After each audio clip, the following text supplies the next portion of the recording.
Live alone. Everybody knows why I'm on this network. Because of basketball knowledge. There are a lot of questions about how James Harden and Russell Westbrook will fit together.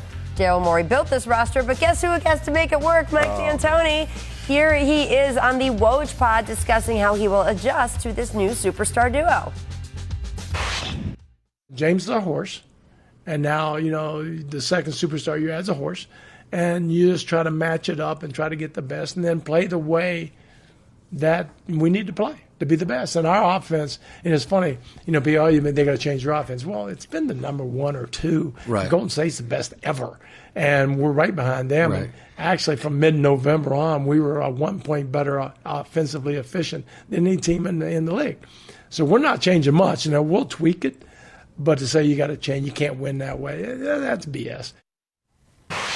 This I thought was a fascinating conversation, by the way. I listened to it this morning, and it's super fascinating because Mike DAntoni, as of today, still only has this next season left on his deal. Clinton, do you think that this puts even more pressure on him to figure out how to make these guys work together? I actually think paradoxically it does the exact opposite. D'Antoni's got a year. Nobody actually thinks D'Antoni is the guy that's going to make this happen if you ask them. And that's what's so strange about this, because it's been his system that's led the league in terms of offense for so long. But I don't think anybody's thinking, oh man, if D'Antoni gets it done, I'm going to change my image of what he is as a coach. I think a lot of people feel like on some level he's been what's holding them back, oddly enough. And as much as I might not agree with that, I think it makes for an easy situation. Hey, we've got him for this year. Hey, we've made a bunch of moves. If it doesn't work out, we can all move on. I think this is actually a pretty reasonable situation to expect some decent success from that team and that coach.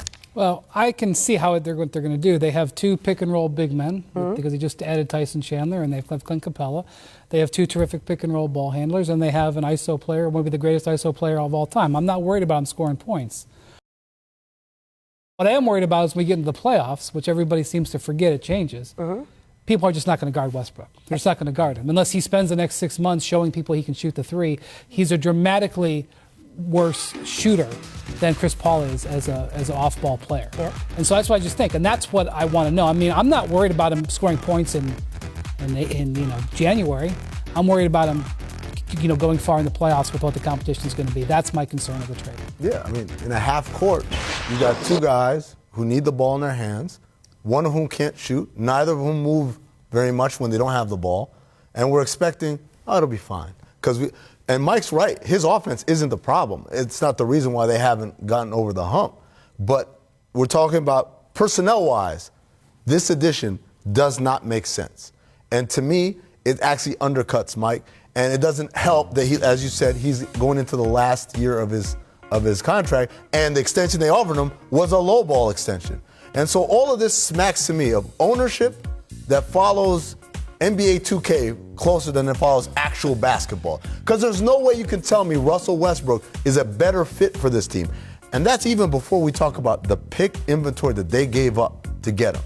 That's the more damning part. There's an age. The age thing is what I've been told, and certainly, again, listening today, it sounded like was part of their thinking. They are the highest usage rate players in the entire league, though. Ever. Not just in the entire ever. History of in the history of basketball. These are incredibly high usage players. I actually think Westbrook with the Rockets offense will be great.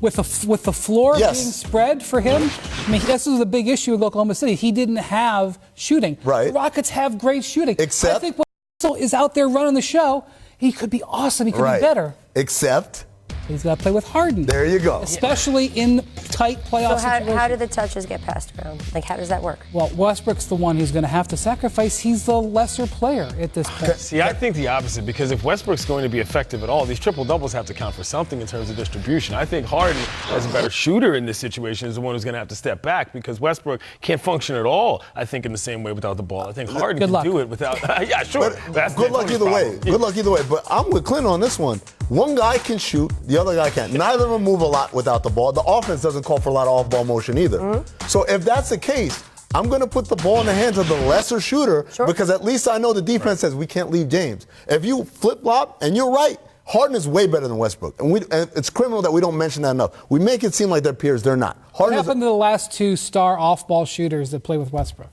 Look, nobody's saying it's effective. I'm not, that's what they got to do. But this is why I'm saying this deal was bad, Brian. This is exactly what I'm saying it's bad. But the only way you can make it work is if you have adequate spacing, and you can't do that if Westbrook's in the corner because no one respects him. What did Kevin Arnovitz say in the last segment? There are a couple teams in the West who think that they are title contenders who will end up by definition losing in the first round.